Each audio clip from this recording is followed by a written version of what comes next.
Lastly tonight, a special comment about lying.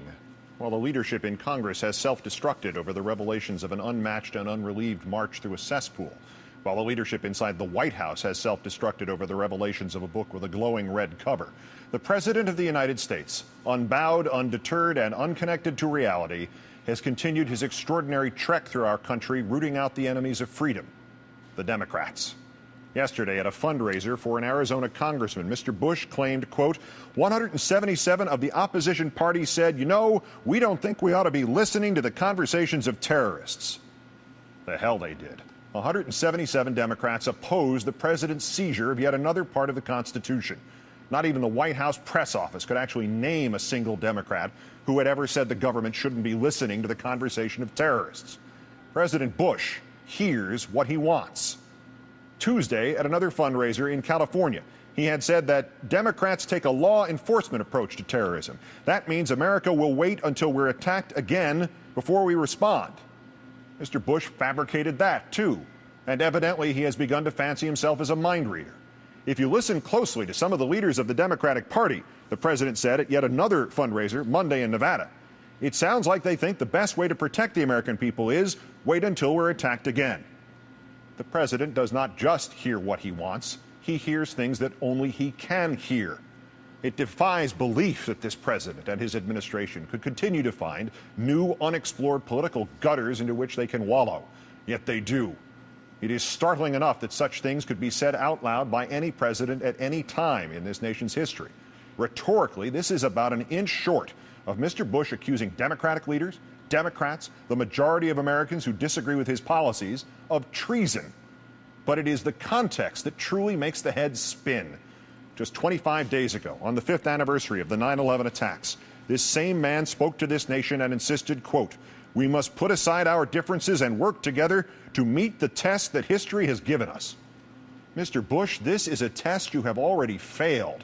If your commitment to put aside differences and work together is replaced in the span of merely 3 weeks by claiming your political opponents prefer to wait to see this country attacked again and by spewing fabrications about what they have said, then the questions your critics need to be asking are no longer about your policies. They are instead solemn and even terrible questions about your fitness to fulfill the responsibilities of your office. No Democrat, sir, has ever said anything approaching the suggestion that the best means of self-defense is to wait until we're attacked again. No critic, no commentator, no reluctant Republican in the Senate has ever said anything that any responsible person could even have exaggerated into the slander you spoke in Nevada on Monday night, nor the slander you spoke in California on Tuesday, nor the slander you spoke in Arizona on Wednesday, nor whatever is next. You have dishonored your party, sir. You have dishonored your supporters. You have dishonored yourself. But tonight the stark question we must face is why? Why has the ferocity of your venom against the Democrats now exceeded the ferocity of your venom against the terrorists? Why have you chosen to go down in history as the president who made things up? In less than 1 month, you have gone from a flawed call to unity to this clarion call to hatred of Americans by Americans. If this is not simply the most shameless example of the rhetorical political hackery, then it would have to be the cry of a leader crumbling under the weight of his own lies. We have, of course, survived all manner of political hackery of every shape, size, and party. We will have to suffer it for as long as the republic stands. But the premise of a president who comes across as a compulsive liar is nothing less than terrifying. A president who since 9/11 will not listen, is not listening, and thanks to Bob Woodward's most recent account, evidently has never listened. A president who since 9/11 so hates or fears other Americans that he accuses them of advocating deliberate inaction in the face of the enemy. A president who since 9/11 has savaged the very freedoms he claims to be protecting from attack by terrorists or by Democrats or by both. It's now impossible to find a consistent thread of logic as to who Mr. Bush believes the enemy truly is. But if we know one thing for certain about President Bush, it is this. This president, in his bullying of the Senate last month, in his slandering of the Democrats this month, has shown us that he believes whoever the enemies actually are, they are hiding themselves inside a dangerous cloak called the Constitution of the United States of America. How often do we find priceless truth in the unlikeliest of places?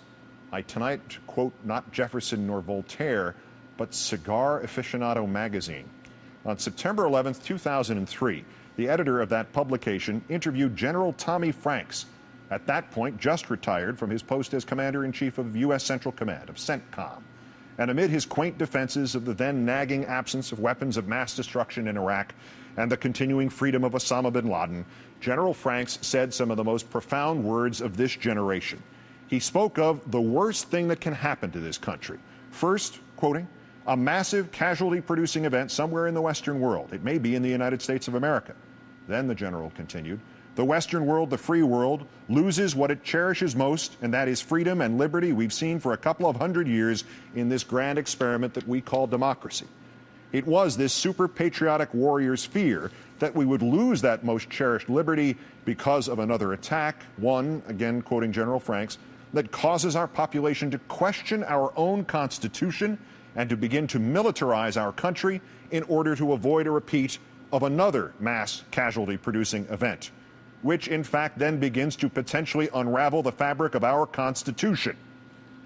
And here we are, the fabric of our Constitution being unraveled anyway.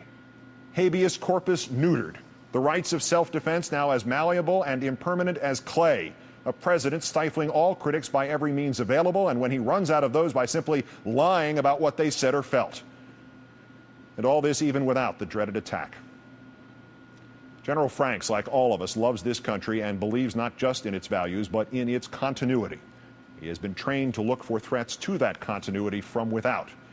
He has perhaps been as naive as the rest of us in failing to keep close enough vigil on the threats to that continuity from within. Secretary of State Rice first cannot remember urgent cautionary meetings with counterterrorism officials before 9/11. Then, within hours of that lie, her spokesman confirms the meetings in question. Then she dismisses those meetings as nothing new, yet insists she wanted the same cautions expressed to Secretaries Ashcroft and Rumsfeld. Mr. Rumsfeld, meantime, has been unable to accept the most logical and simple influence of the most noble and neutral of advisors. He and his employer insist they rely on the generals in the field, but dozens of those generals have now come forward to say how their words, their experiences have been ignored. And of course, inherent in the Pentagon's war-making functions is the regulation of presidential war lust. Enacting that regulation should include everything up to symbolically wrestling the chief executive to the floor if necessary. Yet, and it is Pentagon transcripts that now tell us this, evidently Mr. Rumsfeld's strongest check on Mr. Bush's ambitions was to get someone to excise the phrase mission accomplished out of the infamous Air Force carrier speech of May 1st, 2003, even while the same empty words hung on a banner over the president's shoulder. And the vice president.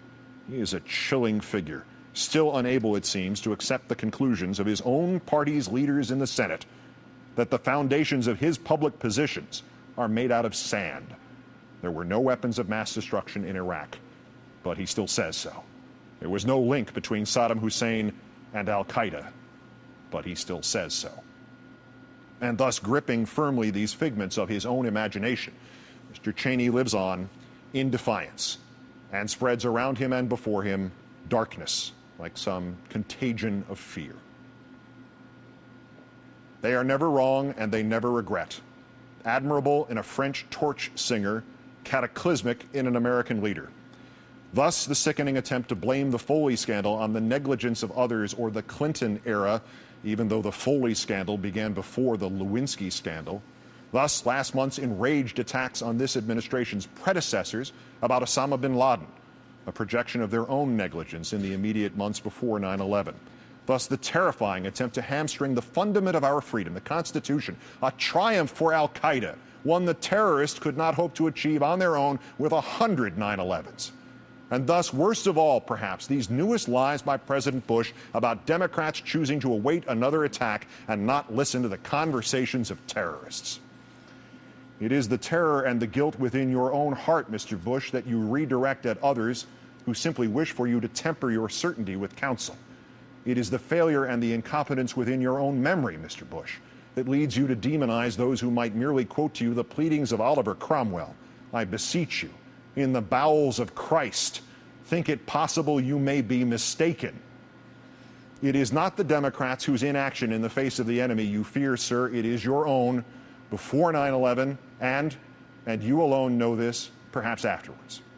Mr. President, these new lies go to the heart of what it is that you truly wish to preserve. It is not our freedom, nor our country. Your actions against the Constitution give irrefutable proof of that. You want to preserve one political party's power, and obviously you will sell this country out to do it. These are lies about the Democrats piled atop lies about Iraq, piled atop lies about your preparations for al-Qaeda. To you, perhaps they feel like the weight of 1,000,000 centuries, as crushing, as immovable, but they are not. If you add more lies to them, you cannot free yourself and us from them.